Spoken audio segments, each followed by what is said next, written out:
शेतकऱ्यांसाठी आजच्या सर्वात मोठ्या टॉप आणि ठळक बातम्या आपण या ठिकाणी पाहतोय। पहिलीच बातमी ते पांढऱ्या सोन्याला भाव कधी मिळणार, दरवाढीच्या अपेक्षेने 75% कापूस शेतकऱ्यांच्या घरातच। पुढली मोठी बातमी ते लासलगाव बाजार समितीत कांद्याचे लिलाव बंद, शेतकऱ्यांचे आमरण उपोषण सुरू। पुढली मोठी बातमी ते अमरावती विभागात तब्बल 951 शेतकऱ्यांनी संपवलं जीवन, मंत्री अनिल पाटीलांची विधान परिषदेमध्ये माहिती। पुढली मोठी बातमी ते शेतकऱ्यांचा बिडार महामोर्चा नाशिक शहरात दाखल, शिष्टमंडळ जिल्हाधिकाऱ्यांच्या भेटीला जाणार। पुढली मोठी बातमी आहे संत्रा निर्यातदार शेतकऱ्यांसाठी 169 कोटी 60 लाख रुपयांची तरतूद, अब्दुल सत्तारांची महत्त्वाची माहिती। पुढली मोठी बातमी आहे लंडन दौऱ्यापेक्षा राज्याचा दौरा चांगला, मुख्यमंत्र्यांचा ठाकरेंवर हल्लाबोल, 1.5 वर्षात शेतकऱ्यांना 44,278 कोटींची मदत।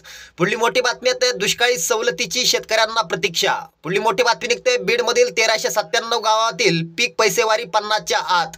पुढली मोठी बातमी आहे धान उत्पादकांना हेक्टरी 20,000 रुपये बोनस, मुख्यमंत्र्यांची घोषणा। या होत्या शेतकऱ्यांसाठी सर्वात मोठ्या टॉप आणि ठळक बातम्या।